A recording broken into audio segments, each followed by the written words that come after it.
Now, according to science, when you physically die and when your brain stops functioning, that is it. That is the end. That's the end of consciousness.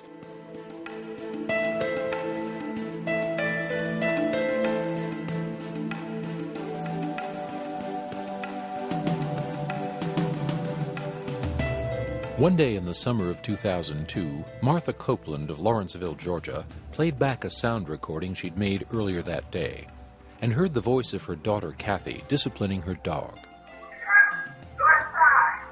That wouldn't have been so unusual, except that 6 months earlier, Kathy had died in an auto accident.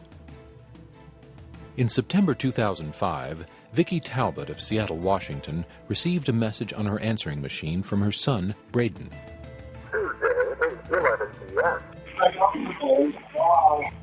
Braden had been dead for over 4 years. In January 1994, Mark Macy of Boulder, Colorado, received a telephone call. The caller identified himself as a European psychologist named Konstantin Raudeva. This is Konstantin Raudeva speaking. Dr. Raudeva had been dead for 20 years. One day in October 1987, Claude and Ellen Thorlund of Sweden switched on their TV. Suddenly, this strange image appeared, and they quickly snapped it with their Polaroid camera. Only later did they learn that their friend Friedrich Jürgensen, a pioneering afterlife researcher who had died a few days earlier, was being buried at that very moment, 250 miles away. For more than a half-century, people throughout the world claim to have communicated with the dead using instruments of modern technology, such as tape recorders, radios, telephones, computers, and video systems. They call this phenomenon instrumental transcommunication, or ITC. I think the reason that they choose to communicate with us like this is because this is the electronics age. This is what we accept. The structure of the human voice. In recent years, ITC has increasingly captured the attention of serious researchers, including doctors, engineers, and physicists, as well as scientific investigators of the paranormal. It has given rise to books, scientific reports, and international conferences held on both sides of the Atlantic. What's really going on here? Mainstream science tells us that nothing survives the death of our physical bodies. But that doesn't stop the flow of whispered voices, images, and verifiable information that seems to be flooding in from what some believe to be human minds inhabiting another dimension of existence. Is it possible that materialistic science has been misinterpreting the nature of human consciousness and therefore dismissing valid evidence for the conscious survival of physical death? Science is a method of inquiry, not an ideology. And at present there are many scientists who believe in materialism, but this is really a belief structure or a philosophy. And science as a method of inquiry doesn't have to be committed to a particular worldview. Science appears to preclude the possibility of an afterlife, but science evolves and there's no knowing what possibilities may be acceptable to a future science. After 26 years of doing research and investigation in this field, I've concluded that there's more than enough evidence that there is life after death, that we survive our body's deaths. The notion that hard evidence for an afterlife might be staring us in the face may be a stretch for most scientists. But that hasn't discouraged many respected researchers from studying such phenomena as near-death and out-of-body experiences, reincarnation, mediumship, and instrumental transcommunication. At the grassroots of this growing movement, practitioners around the globe claim to be conversing with the deceased through the most common and accessible form of ITC. It's known as the electronic voice phenomenon.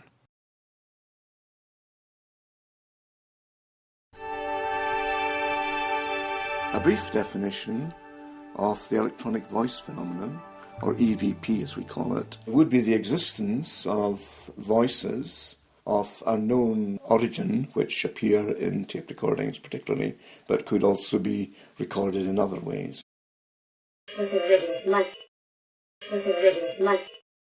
When I first heard EVP, the EVP that I produced and I knew was real and not just something that people said, it changed my whole life in that I then really wanted to devote my work and what talents I have to researching this thing.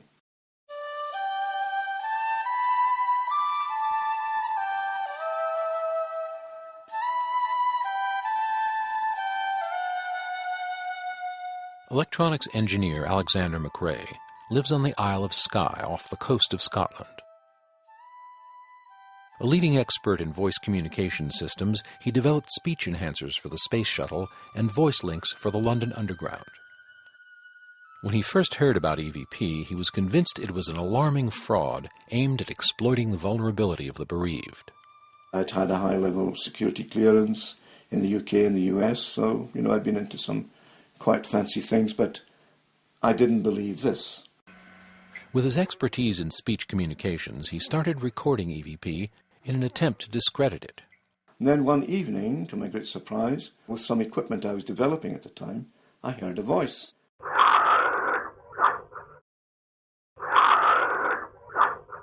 My reaction was not fear, but something close to it. I was really startled. McRae was even more amazed when he discovered additional voices on the same tape. The first one was actually my father's voice. And what he said, I recognised the voice, what he said was a typical phrase that he used. He used it so much, in fact, that it became his nickname.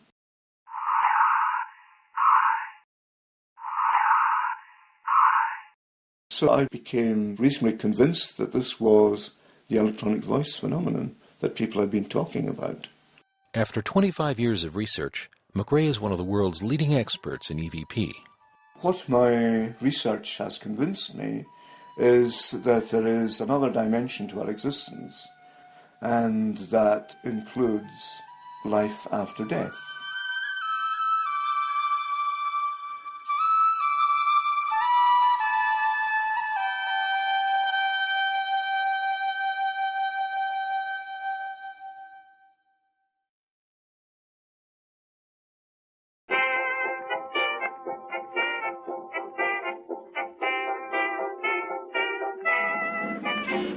EVP was apparently first noticed in the early 20th century, when unexplained messages were said to have appeared in telegraph, telephone, and early sound recording systems.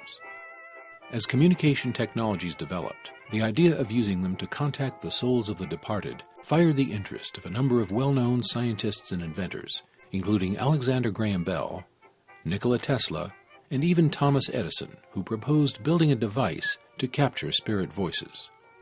In 1939, Attila von Soleil, an American photographer, claimed some success at EVP using a phonograph record cutter, and in the 1940s with a primitive wire recorder, a precursor to the modern tape machine that recorded sounds on spools of thin magnetic wire.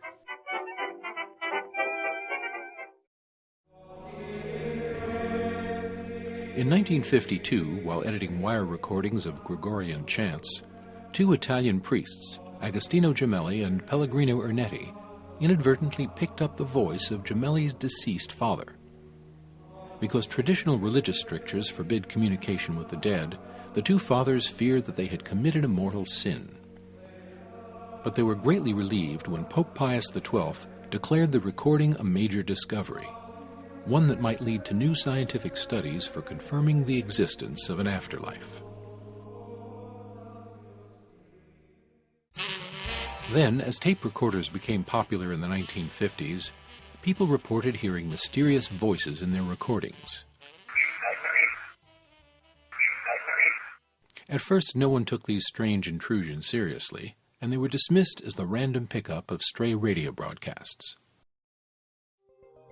The first person to research EVP in depth was the Swedish artist and filmmaker Fredrik Jürgensen. In 1959, he was using his portable recorder to tape nocturnal bird sounds for a documentary. On playing back the tape, along with the sounds of the birds, he was amazed to hear faint voices discussing nocturnal bird sounds. Convinced that he was recording messages from the dead, Jürgensen devoted the rest of his life to researching the phenomenon. He went on to record thousands of voices in several languages, established that they often interacted with the experimenter, and published his findings in several books.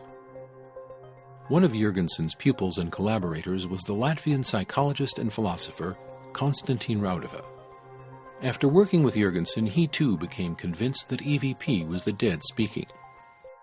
Raudova worked endlessly to persuade scientists and the public that with simple recording equipment it was possible for the dead to speak to the living. During his lifetime, he recorded 70,000 voices in 6 different languages and published the first book on EVP in English. In 1971, he released this phonograph record to promote his book.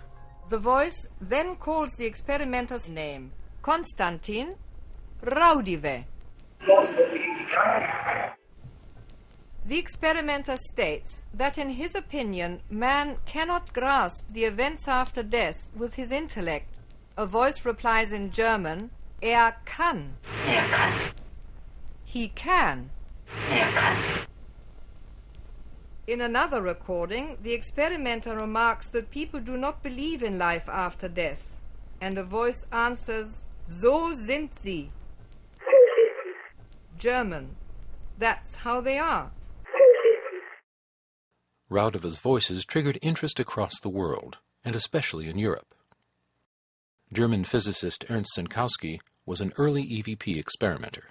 I began in 1976, and after the second or third test, I immediately got voices saying, we are the dead, we are alive, we are able to think and to speak. I am one of more than 1,000 German persons engaged in communication experiments with the so-called dead.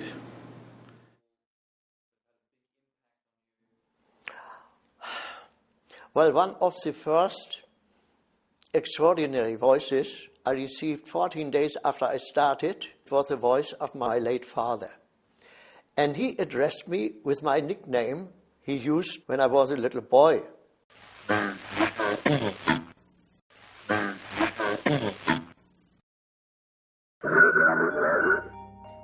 In the U.S., Sarah Estep was EVP's leading pioneer.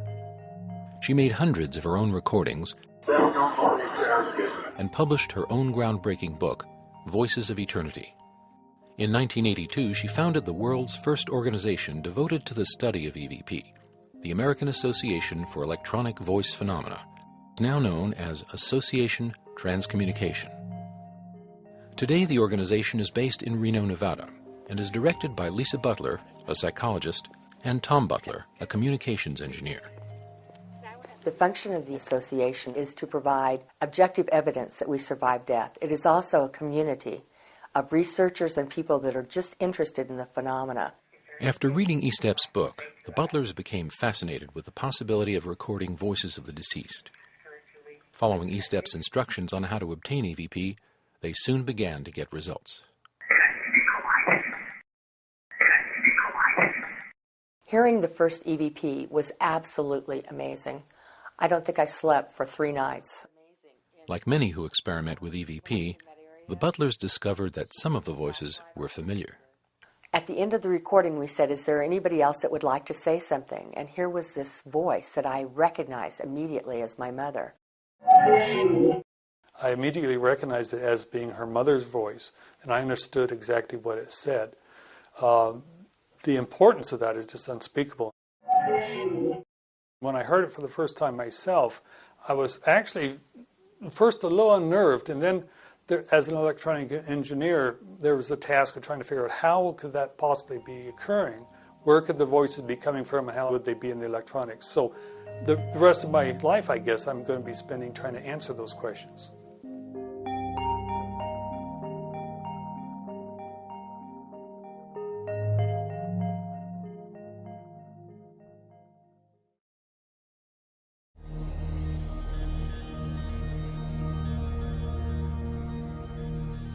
Probably the main benefit of EVP is solace to the bereaved. I think the highest thing that EVP can do for anyone is help through the grieving process. You don't have the person in the physical, but a relationship can continue. 20-year-old Kathy Amos of Lawrenceville, Georgia, often called Kat, was a bright, lively young woman. Though badly mauled by a dog as a young child, she recovered fully and never developed a fear of dogs. Indeed, animals were one of Kathy's passions. Following a serious car accident from which they miraculously escaped unharmed, Kathy and a cousin of hers made a pact that whoever died first would try to contact the other. Unbeknownst to her cousin, Kathy had been studying the electronic voice phenomenon. Tragically, within a month, another auto accident claimed Kathy's life. 5 months later, while surfing the internet, Kathy's cousin discovered EVP for herself and implored Kathy to speak through the computer. Suddenly, she heard a whispered voice.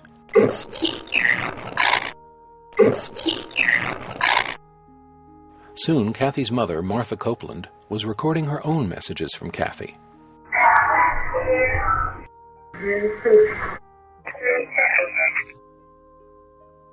Many of Kathy's messages seemed to reflect her love for animals.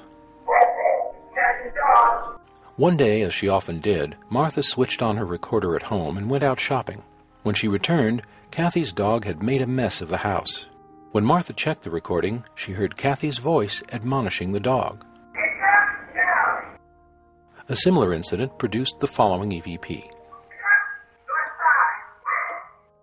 After searching the internet, Martha discovered the AAEVP and joined immediately. Soon she was sharing recording tips and EVP samples with Karen Mossy of New Hampshire, whose son Rob had died of a brain injury. Rob, just missing you, pal. Before long, other names and voices began to show up in their recordings. Feeling spirit.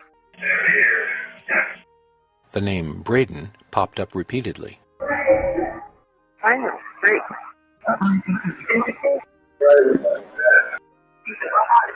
But neither Martha nor Karen knew anyone named Braden.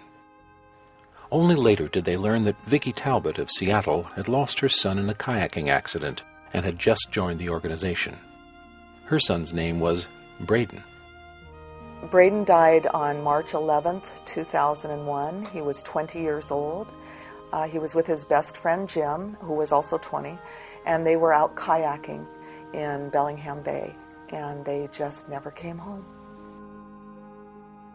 One of the members said that they had gotten an EVP 2 weeks prior to my joining that said, "It's Braden." Braden had already joined this group that I had subsequently joined, and that he was just waiting for me to join. Then I thought, well, if he's communicating in that way, I'm going to actually try this.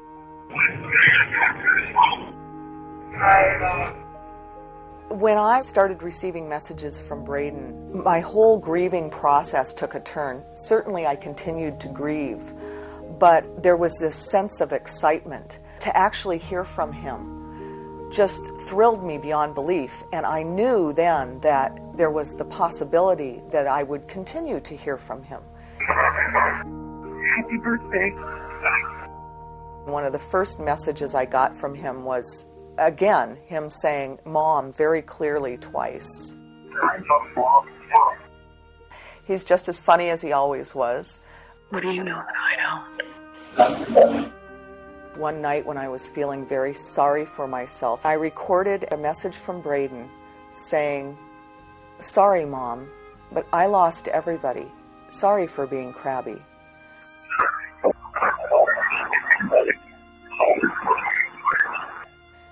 And that gave me a whole new perspective. You know, they miss their family and their friends, and they love them. Love you. Happy New Year. Braden continues to come through on the answering machine occasionally. And last October, one of his friends called. Her name is Rachel. And right before she begins to speak, he calls her Sweet Pea, which was a term of endearment that we use for each other and for his friends. Hey, Vicki, this is Rachel. And then after she hangs up, Jim says she is hung up.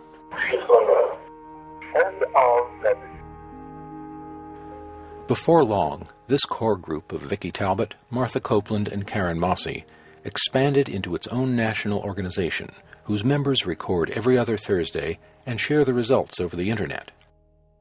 They claim that their children on the other side have formed a group they call the Big Circle, which their parents on this side have adopted as the name for their own organization. Members say they often receive messages from the children of other members, suggesting that they had found one another and are teaching each other how to contact their loved ones among the living.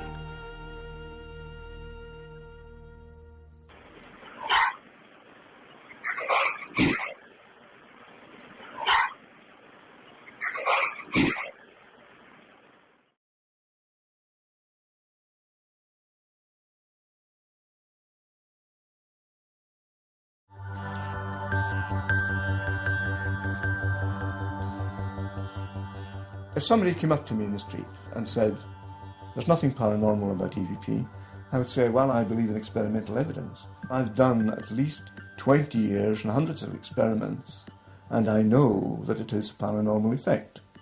Now, how many experiments have you done? Skeptics insist that there's nothing paranormal about EVP. But are these dismissals based on a genuine understanding of the phenomenon, or are they simply expressions of unscientific prejudice? Let's take a look. One of the most common skeptical explanations for EVP is apophenia, the tendency to see patterns or hear meaningful words when in reality none exist.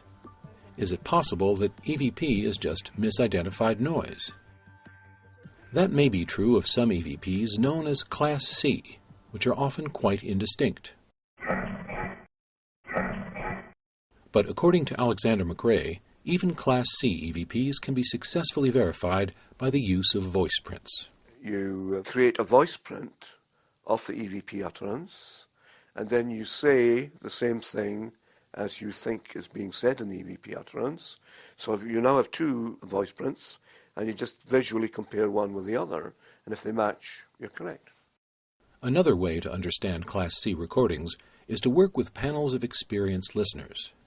You tend to find that the consensus will be among experienced listeners or trained listeners. Let's say they were ship's radio operators, people like that, who were used to listening to difficult sentences. Yet another way to make Class C samples more intelligible is digital filtering.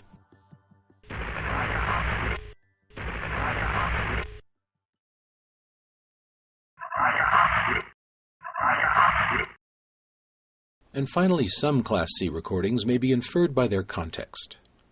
The previous EVP, for example, was received when Dr. Konstantin Raudova attempted to contact the deceased Russian poet Vladimir Mayakovsky.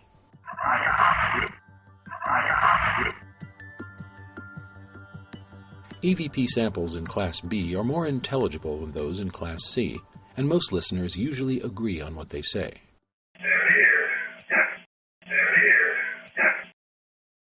And Class A samples are crystal clear.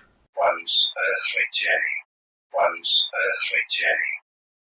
So while some EVPs might be the product of projection or wishful thinking, apophenia fails as a blanket explanation for EVP.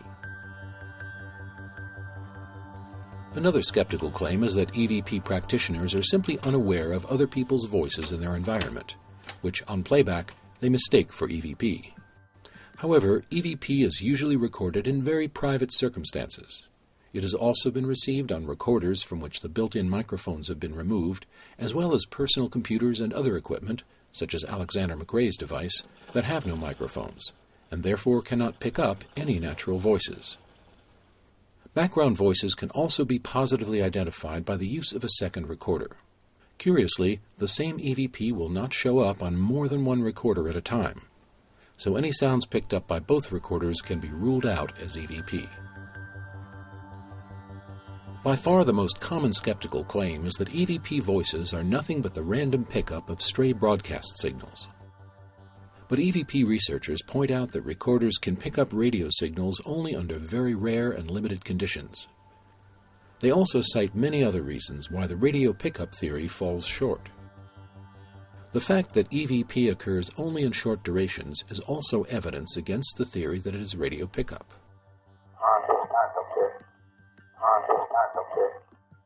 If the phenomenon of EVP was just a random event, then you'd be as likely to get very short phrases and very long ones, say, half a second for some, and 2 hours for another. But no, they all tend to cluster round about 1 3/4 seconds in length. It's like you are standing on one side of a river, and on the other side there's another person, and you are just calling hello. And then the contact breaks down. Does this short time window help explain why so many EVP communications seem to be phrased in a sort of poetic shorthand?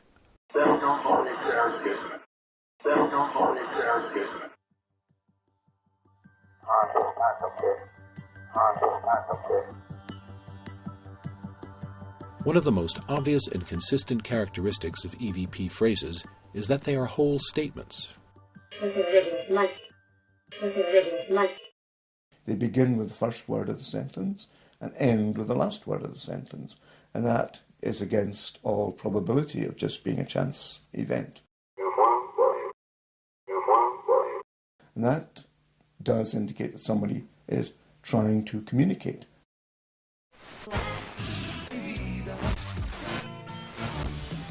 And then there is the fact that you don't pick up music normally, whereas a lot of broadcast output in this country and elsewhere consists of music, you know. So it was just straight pick up, where's all the music?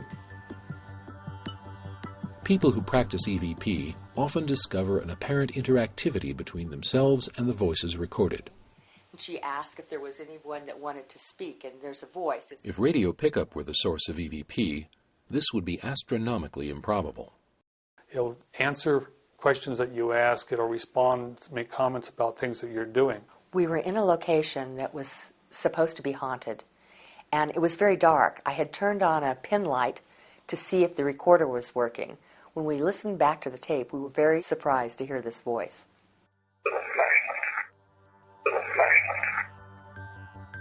Another aspect of EVP interactivity is the frequent appearance of pet names, nicknames, and other private information known only to the deceased and to relatives or close friends. One example occurred with a Scottish physicist called Archie MacDonald, whose wife had recently died. Her name was Margaret. Now, we made a recording, and he said he heard a message from his voice, and I analysed it at home. And I said, sorry, Archie, it's from somebody called Molly. He says, yes, but that was the pet name that I had for Margaret, his wife. And that to me was really good evidence. I didn't know that. If I recognise the voice, the manner of speaking, the context that the speaker is speaking in, the remarks that are made which are pertinent to my life or perhaps what I've been doing or sometimes even what I'm thinking, to me that's evidence enough. Further evidence against the radio pickup theory comes from the fact that EVP almost always presents itself in the language or languages understood by the experimenter, regardless of the location.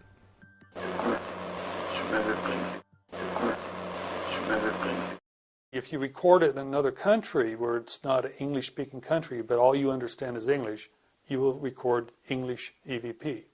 I took the device to Spain. I used it in Spain. And from my background, I know that you can't receive any radio broadcasts in English. Certainly not in that place at that time, you couldn't do that. And so any pickup should be in Spanish, but it wasn't. It was all in English. Radio broadcasts tend to reproduce the human voice fairly accurately. But forensic analysis shows that EVP voices do not originate in a human vocal tract. Instead, they seem to have been synthesized in ways we don't yet understand. My department is involved in the analysis of EVP and ITC phenomena. Paolo Presi is an industrial engineer and a founding member of Il Laboratorio, a research organization based in Bologna, Italy, dedicated to the scientific analysis of instrumental transcommunication and EVP in particular. Presi and his colleagues have pushed the envelope of rigorous scientific research on EVP, using state-of-the-art electronic instruments and forensic software to analyze EVP voices. Presi says that determining the origin of these voices is beyond the scope of his laboratory work, but that their structural analyses point to a distinctly paranormal origin. Some researchers, like Alexander McRae, have built their own equipment to test the validity of the radio pickup theory. With my system, There's a local transmitter which drowns out all the other radio broadcasts. They just do not record. Even though this system completely eliminates the pickup of broadcast signals, McRae is still able to record EVP.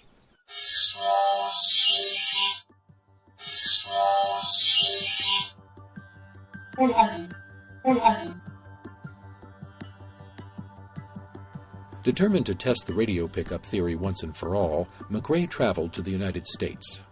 I took the device to a laboratory in California, and this laboratory was shielded against radio waves and also against sound waves. So inside the laboratory you couldn't pick up anything. It's a very high input impedance. But yet the device still produced voices.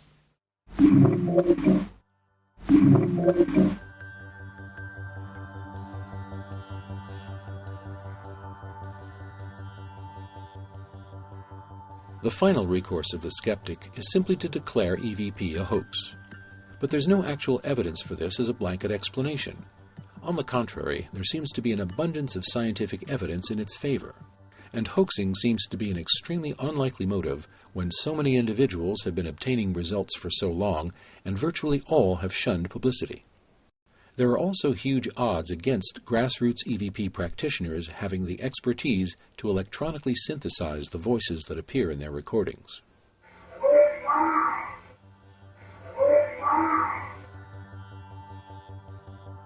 Researchers say that the final argument against hoaxing is that you can try EVP yourself.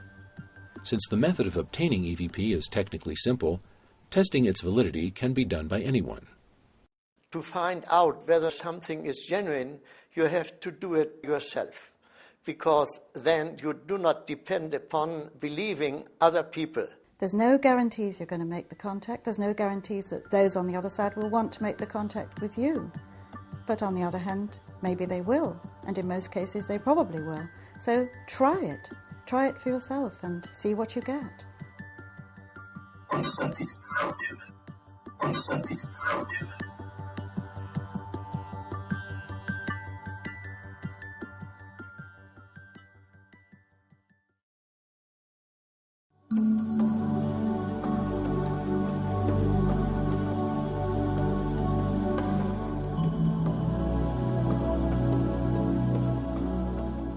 Researchers and practitioners stress that EVP is not difficult to achieve, and that you can begin with an ordinary cassette recorder and some brand new tapes that have never been recorded.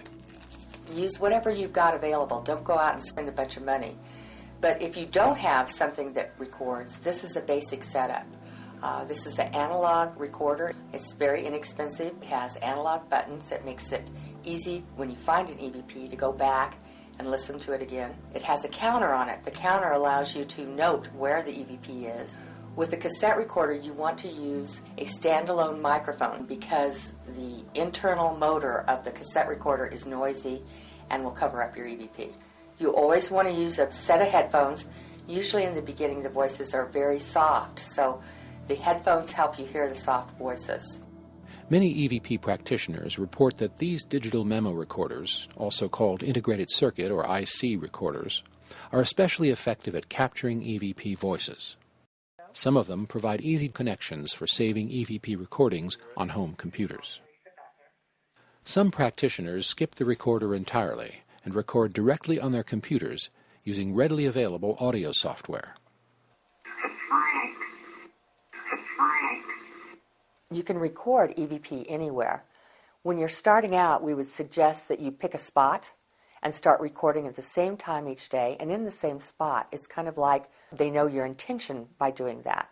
We would suggest that you ask a question and then you simply give those on the other side time to answer back. You tape this for a short time, maybe a few seconds, maybe a minute, and then you stop recording, you play back, and you listen to that what you find on this tape. You need to listen very closely in the beginning. Usually the voices start out as merely whispers. It's interesting, after you do this for a while, the voices will actually become louder and become stronger. With EVP, you actually have three things going on. You have the individual, you have the spirits on the other side communicating, and you have the device in which the communication comes through. We feel like the individual and the spirits on the other side are the most important parts of the circuit.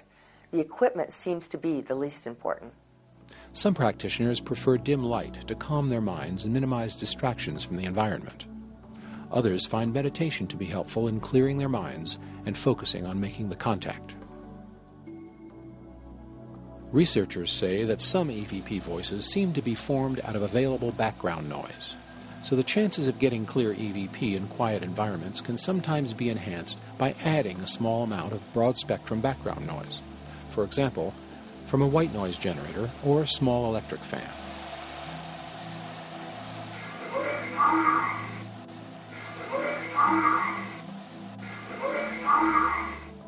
The three most important points when doing EVP research are, one, to keep to the same time of day as far as possible, keep a regular appointment almost.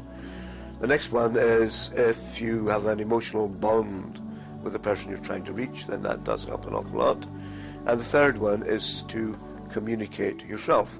Don't just sit silently, ask questions. If you do that, you can double the number of responses that you get.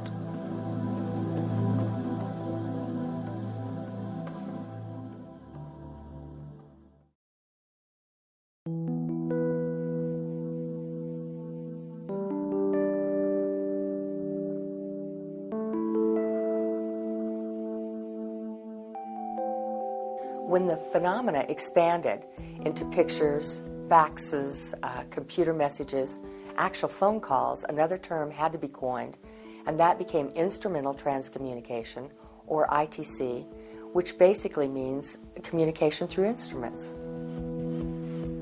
Technical writer Mark Macy of Boulder, Colorado, has been one of America's foremost investigators and advocates of instrumental transcommunication.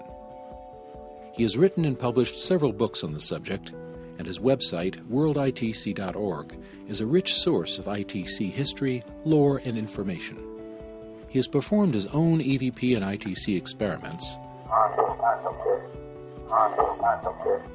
formed an international ITC association, and has traveled widely, giving lectures and presentations. And they try to modulate those sounds into a voice. In October 1995, a colleague in the small European country of Luxembourg sent a message to Macy that purported to be one of many that had appeared on her home computer. As with the home tape recorder in the 1950s, the advent of the personal computer in the 1980s and 90s gave rise to claims of anomalous messages that seemed to appear out of nowhere, often on simple machines that had no connection to an outside network. This message, addressed to Mark Macy and one of his collaborators, claimed to be from an obscure journalist named Arthur Beckwith, who was born in England in 1832, was married in Jamaica, and eventually settled in Brooklyn, New York. He died the same day the Titanic sank in 1912. I hired a private investigator in England to look up the records of Arthur Beckwith in that area, and Arthur Beckwith turned out to be born in 1832. Arthur mentioned in his letter that he was employed by the Sun and the Brooklyn Daily Eagle and the Citizen. So I went to the public library in Brooklyn, New York, and we found out that sure enough, Arthur Beckwith was employed on those newspapers, and we found his obituary. A colleague of mine went to the National Archives in Washington, D.C. The census records showed that Arthur Beckwith was a 68-year-old widower in the year 1900, living at 150 Skirmerhorn Street in Brooklyn. Arthur also mentioned a man in his letter named Bill H. Lynch, who had been a rector at St. John's Roman Catholic Church in Lambertville, New Jersey. So we went to that New Jersey church, and sure enough, we found a record of William Lynch, who was a rector at that church at the time.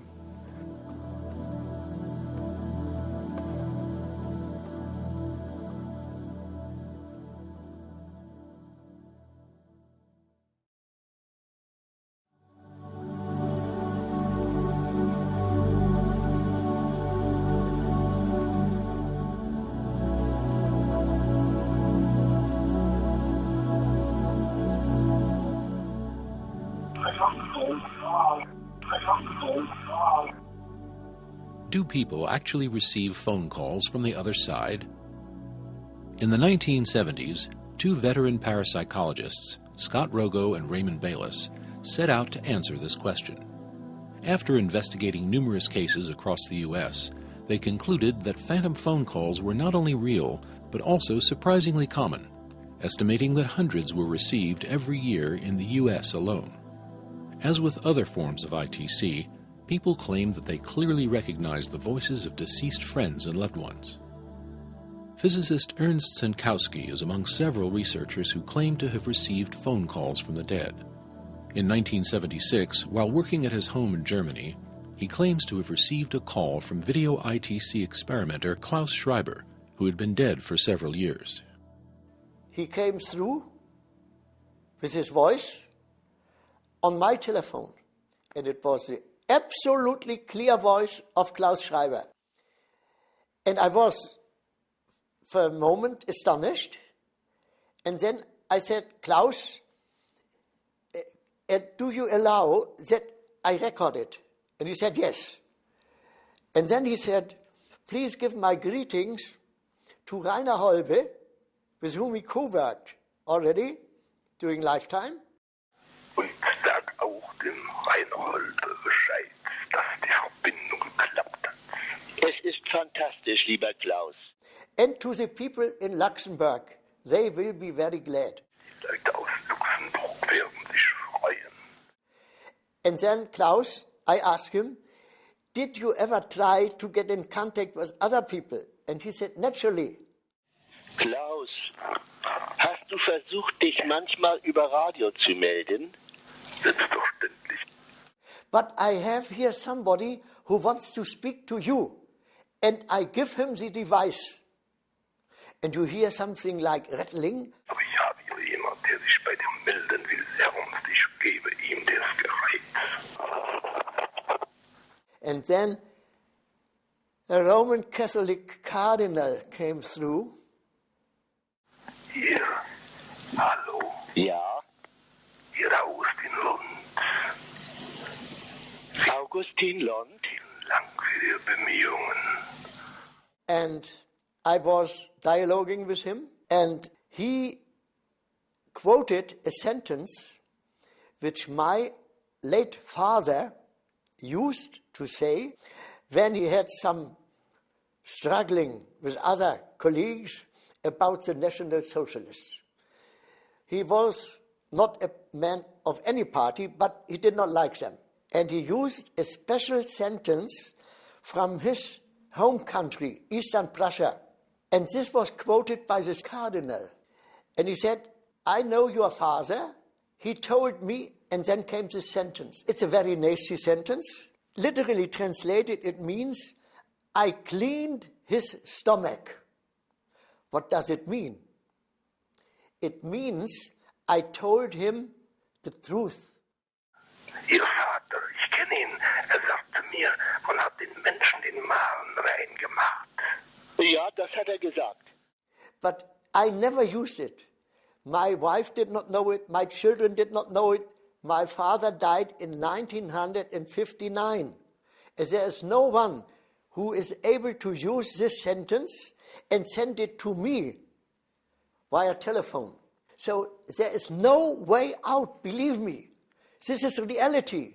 And if somebody, maybe the greatest scientist, refuses to take it, it is his problem, not my problem. Sorry.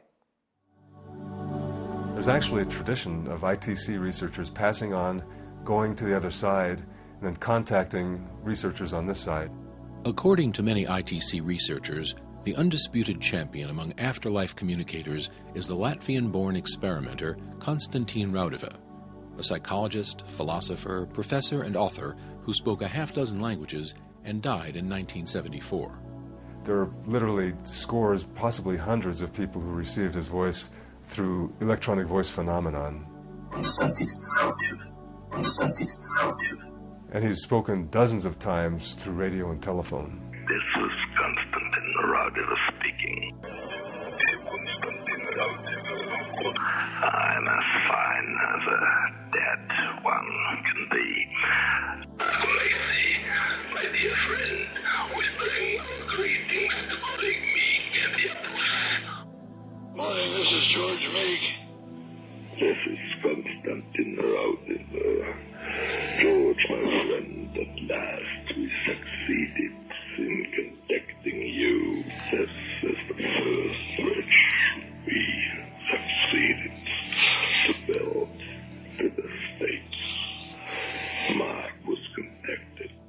It was a spring morning in 1992 when I received my first telephone call from the other side, from Konstantin Raudeva.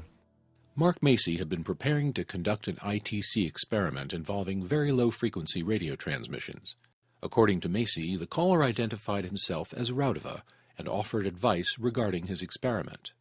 He had no way to record phone calls at the time, but he was prepared when the caller rang again. Hello? Yes. I'll try to make it clearer this time. It's a VLF receiving converter. Okay. You simply connect the VLF converter to your HF radius antenna input and a suitable VLF antenna. The conversation lasted for several minutes. The caller's voice was clear as a bell, and his advice regarding Macy's experiment was sophisticated and technically impeccable. 24500 kilohertz respectively. Okay. Wonderful. Technical advice from this side. Thank you very much, Constantine. These conversations weren't limited to technical advice. They often touched on human social issues and suggested that the insights provided by ITC might lead to a more just and peaceful world. You know how dangerous acts of all kinds can be. Violence. That's one of those things we want to prevent by ITC. The violence.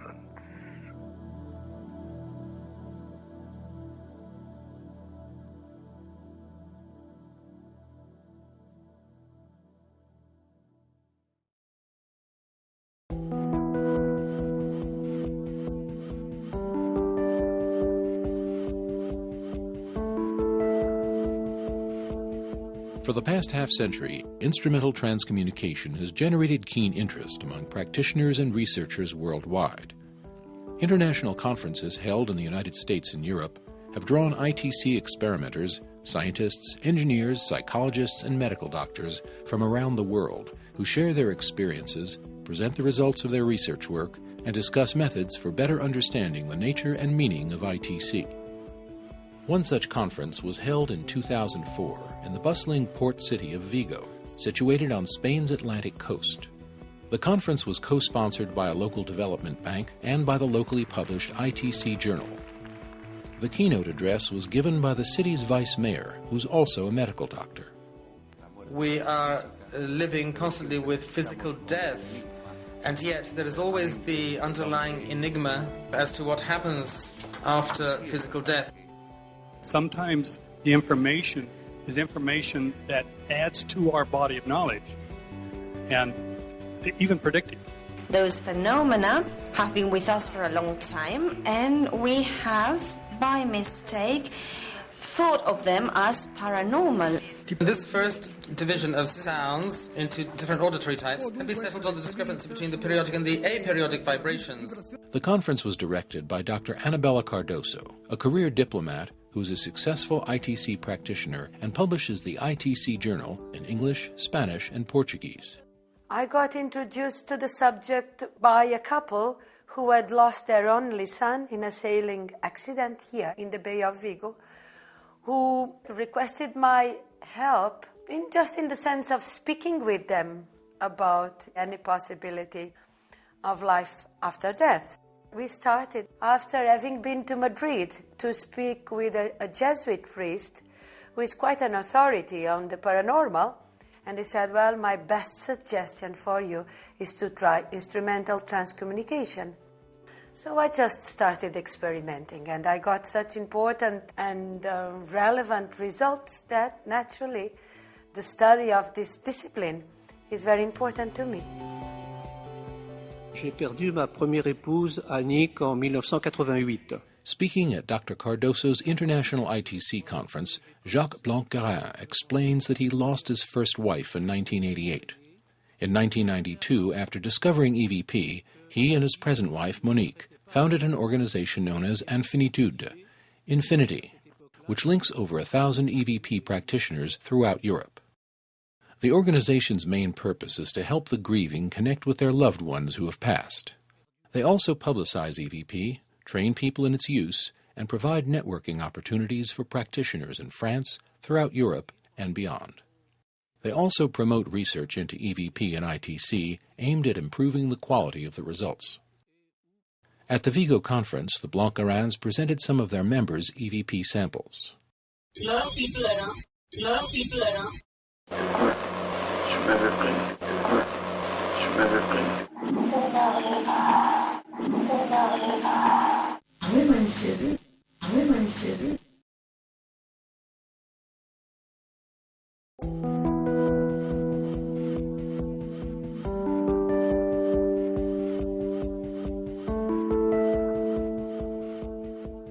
For several years, Dr. Cardoso conducted successful EVP sessions at her home in Spain.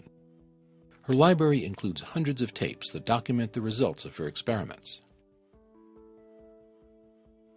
In 1998, during an EVP session, Dr. Cardoso was using one of her older radios to provide white noise for an EVP experiment. Suddenly, out of the radio came a direct response to one of her remarks, spoken in her native Portuguese. Está aqui o Picas o gatinho. Está aqui o Picas o gatinho.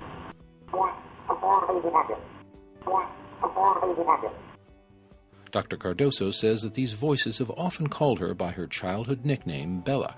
They always call me Bella. Bella was my child's name. I am Annabella. My family, still today, they call me Bella. Sim, tu ouvi? Sim?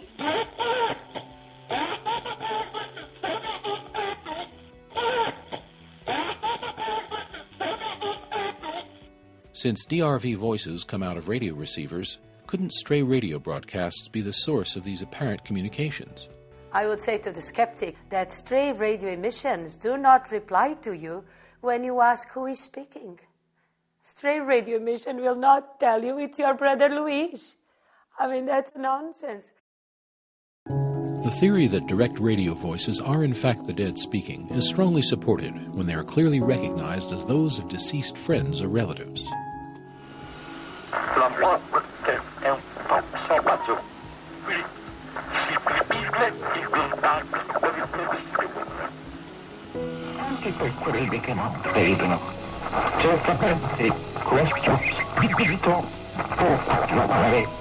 Marcella Bacci of Grosseto, Italy, is the world's most successful practitioner of DRV. Since the 1940s, Bacci has been picking up the voices of the deceased on old vacuum tube radio receivers. Over 60 years later, his radios continue to produce copious voices in a variety of languages that thousands of people have sworn are those of their loved ones and can engage them in meaningful two-way conversation. In this 2002 documentary, produced by Italian-Swiss television, parents of deceased children bear witness to the voices received through Bacci's radio.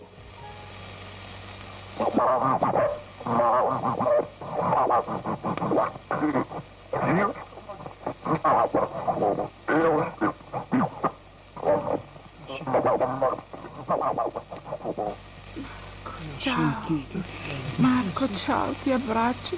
E quindi lo squarcio di azzurro che abbiamo avuto è stato notevole. Ho detto, mamma Milena, ascolti Massimiliano.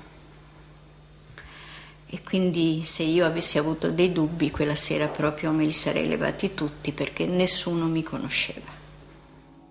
In over 6 decades, Bacci has never charged for his services or accepted a single donation. Scientists and researchers from around the world have investigated Bacci. Engineer Paolo Presi and his colleagues from Il Laboratorio have been investigating him since 1974. To date, no one has ever found the slightest evidence of fraud. The voices that are coming from out of his radio are very astonishing because the content level is very high in respect of the culture of Mr. Bacci, because he was only a businessman with a shop of washing machines, radio, and so on.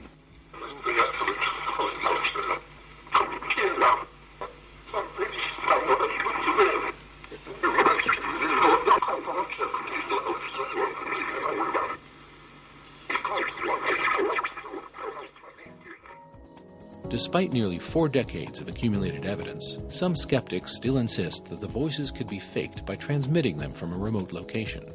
But repeated scientific analyses have ruled this out, and have also established that the voices themselves are highly anomalous and do not originate in a human vocal tract. From my point of view, is the top expression of instrumental transcommunication. I know him in 1974, and I frequently visit him in Grosseto. In 2004, a group of afterlife researchers, including Dr. Annabella Cardoso, Professor David Fontana, Robin Foy, and physicist Mario Festa, joined engineer Paolo Presi for a session at Bacci's Center in Grosseto. È il 5 dicembre del 2004. Dove vai Erardo Bacci? In questo universo niente perisce, cambia semplicemente forma. Initially, the voices emerging from Bacci's radio spoke in Italian, but then Bacci reminded them about his English-speaking guests. Senti, ci sono anche degli inglesi, degli amici, che vengono da molto lontano. I'm sorry, Bacci. Sorry, David? David, yes? Ciao, Ciao, David. David. I say ciao to you. Can you speak to me again in English, friend? David Fontana. Thank you for all your hard work. Congratulations. Later in the session, a voice was suddenly heard claiming to be that of Elmer Davis, a well-known newscaster and head of the United States Office of War Information during World War II, who died in 1958. This is Elmer Davis again. This is Elmer Davis again. And here's a clip from one of Davis's newscasts, recorded in 1939. Prime Minister Chamberlain will make his weekly report to the House of Commons, probably on Wednesday. Let's compare the two. This is Elmer Davis again. Prime Minister Chamberlain will make his weekly report to the House of Commons, probably on Wednesday. This is Elmer Davis again. Prime Minister Chamberlain will make his weekly report to the House of Commons, probably on Wednesday. È un fatto medianico, una cosa che c'è sempre stata, l'uomo l'ha sempre avuta. È un regalo che ci hanno fatto per vedere chi siamo, che però non si è sciupato tutto come si è sciupata la nostra terra, si è inquinato tutto noi. L'uomo non deve sentirsi autorizzato a fare ciò che la tecnologia, la scienza mette a sua disposizione.